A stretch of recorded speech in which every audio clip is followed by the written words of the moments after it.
स्वामी रामानंद जी की जो चर्चा चल रही थी, जब स्वामी जी हर तरह से फेल हो लिए, उनकी हर बात को परमात्मा ने, हर पॉइंट को कैंसिल कर दिया, तो परमात्मा ने कहा कि आप विष्णु जी के उपासक हैं, आप कहाँ जाओगे स्वामी जी? अब स्वामी रामानंद जी कहते हैं कि मैं स्वर्गलोक में जाऊंगा। स्वर्गलोक में कितने दिन रहोगे दाता? अब विद्वान पुरुष थे, तुरंत मान गए, श्रेष्ठ बता दिया कि जब तक मेरे पुण्य या भक्ति कर्म जो मैं कर रहा हूँ, साधनाएं, ये पुण्य मेरे साथ रहेंगे, तब तक मैं रहूँगा स्वर्ग में। उसके बाद यानी विष्णु जी के लोक में रहूँगा। परमात्मा बोले जब आपके पुण्य समाप्त हो जाएंगे स्वामी जी, फिर कहाँ जाओगे? फिर स्वामी जी ने कहा कि पता नहीं कहाँ जाना होगा। तो फिर ये क्या उद्देश्य लेकर आप भक्ति कर रहे हो? उसके बाद परमात्मा कहते हैं मैं बताता हूँ आप कहाँ जाओगे। यहाँ पर आपकी जो साधना आप कर रहे हो, ब्रह्म तक की साधना, पर ब्रह्म तक की साधना, एक पार ब्रह्म यानी पूर्ण परमात्मा को छोड़कर अन्य जिस भी देव को इष्ट मानकर आप भक्ति करते हो, उनको क्या लाभ होगा? किया हुआ वर्क डन मिलेगा, किया कर्म प्राप्त होगा। और यहाँ दोनों कर्म बनते हैं, पुण्य कम बनते हैं, पाप घने बनते हैं। ये अक्षित्र ऐसा है। जैसे पृथ्वी ऊपर पग जो धारे, करोड़ जीव एक दिन में मारे। एक दिन में करोड़ों जीवों को मारकर आप घर बैठते हो, किस लिए? अपने पेट के लिए। तो यहाँ दोनों कर्म आपके सुरक्षित हैं, पुण्य भी और पाप भी। पुण्य भी ऐड होते हैं, जुड़ते चले जाते हैं पुण्यों में, और पाप जुड़ते चले जाते हैं पापों में। तो यहाँ पाप घने होते हैं, पुण्य कम होते हैं। पुण्य तो करने से होते हैं, पाप स्वतः होते हैं। श्रीमद् भगवद गीता अध्याय नंबर 16 के श्लोक नंबर 23 और 24 में कहा है कि जो शास्त्र विधि को त्याग कर मनमाना आचरण करते हैं, मनमाने मंत्र जाप करते हैं, मनमानी पूजाएं साधनाएं करते हैं, नकली गुरुओं के पास जाकर भक्ति कर रहे हैं, उनको न तो कोई सुख हो सकता और न उनकी गति हो सकती और न उनको कोई सिद्धि हो, प्राप्ति होगी। अर्थात यूजलेस, व्यर्थ गति, जीवन नाश हो रहा। आज आप देख रहे हो पूरे विश्व में, ये अभिमान की बात ना समझना, ये ज्ञान की बात समझना।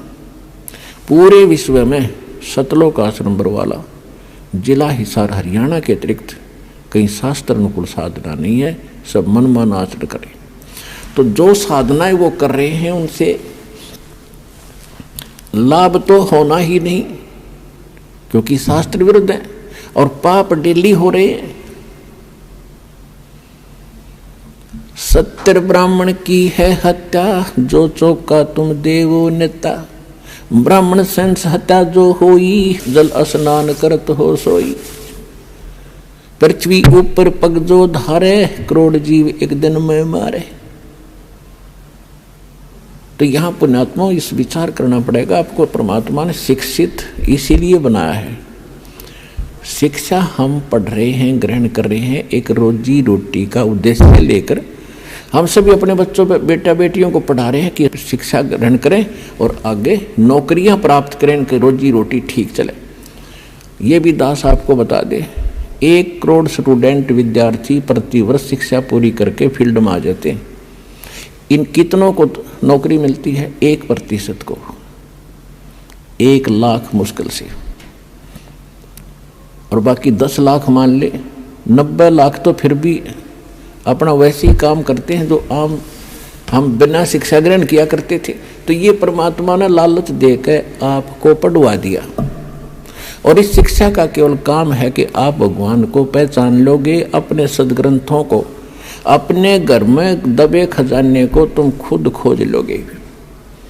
आप भिखारी बने फिरो थे, पूरब पश्चिम उत्तर दक्षिण फिरदा दाणे दाणे नू, सर्व कला सतगुर साहेब की हरि आए हरि आने नू। कि तुम एक पेट के लिए पता नहीं कहाँ कहाँ भटक रहे हो, और जब हमें सत साधना मिल जाएगी तो भगवान का विधान है आपका बरकत शुरू कर देगा, आपके घर भर देगा। जब आपकी नीयत भर जाएगी तो आपका घर भर गया, और आपके आए हुए संकटों का निवारण करेगा। लाखों रुपये बीमारियों पर लग रहे थे, हजारों रुपये बीड़ी तम्बाकू शराब, महीने में 10-10 हज़ार रुपये खराब कर देते थे, वो बचत होगी। और फिर हम बेमतलब की परंपराएं बनाए बैठे हैं, इनको ख़त्म करेंगे, हम भगत बनकर जिएंगे, तभी हम आगे सफ़र पर बढ़ेंगे। तो प्रसंग चल रहा, उसी पर आते हैं। अब हम सदग्रंथों को स्वयं समझ रहे हैं और तब हम आगे बढ़ रहे हैं, और आपको विश्वास बहुत आसानी से हो रहा है। तो परमात्मा उनको बता रहे हैं पुण्य तो करने से बनते हैं, पाप अपने आप बनते हैं। यहाँ का ये व्यवस्था ऐसी है। आपको बता दिया कि आप सुबह से लेकर शाम तक पेट के लिए या वैसे किसी काम वश जाते हो, तो एक दिन में हजारों जीवों को मारकर उनका पाप अपने सिर धर लेते हो, वो आपके बैड अकाउंट में। आपने पुण्य क्या किया सारा दिन में हिसाब लगा लो, और करते हो तो शास्त्रविद त्याग का मनमाना आचरण करते हो, उसका विशेष बेनिफिट आपको मिलना नहीं। तो वो थोड़ा बहुत पुण्य करते हो, कहीं छोटा मोटा कोई भंडारा कर दिया, पक्षियों को पशुओं को कोई दाना वगैरह डाल देते हो, छोटी मोटी कोई धर्मशाला प्याऊ बनवा दी, या कहीं कोई भंडारा कर दिया, कंबल बांट दिए, ये छोटे मोटे पुण्य हैं। ये भी शास्त्र विरुद्ध है। जो मूल उद्देश्य मनुष्य का वो सफल नहीं होता इनसे। अब जैसे जमीन है, 1 एकड़ जमीन, उसमें फसल पैदा करने के लिए गेहूं बाजरा ज्वार, जो हमारी जीवन रक्षक है, हमारे जीवन की जो आवश्यकता है, उसको प्राप्त करने के लिए उस 1 एकड़ जमीन को कितनी बार तो बाना पड़ता है, संवारना पड़ता है। हमारे यहाँ हरियाणा क्षेत्र के अंदर जो विशेषकर नहरी स्थान है, उसमें तो कम से कम 6-6 बार हल से, ट्रैक्टर से उसको संवारा जाता है 1 एकड़ जमीन को। स्वयं किया, वो भी पैसे लगे अपनी मजदूरी, या किसी ट्रैक्टर से उसको संवारा तो उससे भी पैसे लगे। फिर उसके अंदर बीज डाला, गेहूं चने बाजरा ज्वार का, जो भी हमने क्रॉप बीजनी है, फसल बीजनी है, वो भी पैसा लगा। फिर उसमें खाद डाला, उसमें पैसा लगा, दवाई डाली, उसमें पैसा लगा, और फिर उसको सिंचाई की, उसमें पैसा लगा। फिर उसको निकलवाया, मेहनत मजदूरी लगी या पैसा लगा। फिर वो 2 दाने घर आए, और उसी जमीन को आप छेड़ो मत, 1 वर्ष देखना उसमें कितना अड़ंगा पैदा हो जाएगा, वह दिखाई भी नहीं दे जमीन, और कोरा कुबाड़ जामेगा जो आपके यूज का नहीं है। इसी प्रकार ये हमारा शरीर रूपी एक पृथ्वी है, जहाँ हम रह रहे हैं। इस लोक में पाप तो अपने आप होते हैं बगैर किए, और पुण्यों को करने के लिए एक विधान है। जैसे फसल तैयार करने के लिए सारा प्रोसेस अपनाना पड़ता है, सारा तरीका अपनाना पड़ता है, विधि, तो तब वो गेहूं प्राप्त होता है, तब वो व्यक्ति सुरक्षित होता है, आवश्यक वस्तु से प्राप्त होती है।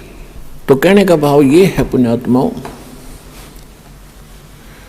तो परमात्मा ने कहा तुम कौन राम का जपते जापम, तात कटे न ये तीनों तापम। तुम किस राम का भजन करते हो, जिस कारण से आपकी साधना से, आपके द्वारा बताए गए इस मंत्रों से आपके अनुयायियों को लाभ नहीं हो रहा।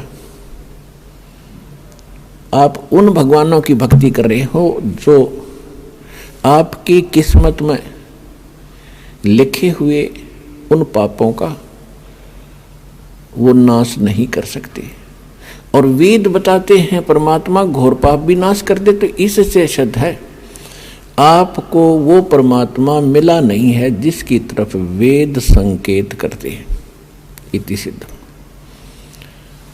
वो परमात्मा कौन है? यजुर्वेद अध्याय नंबर 5 के और श्लोक नंबर 32 में कहा है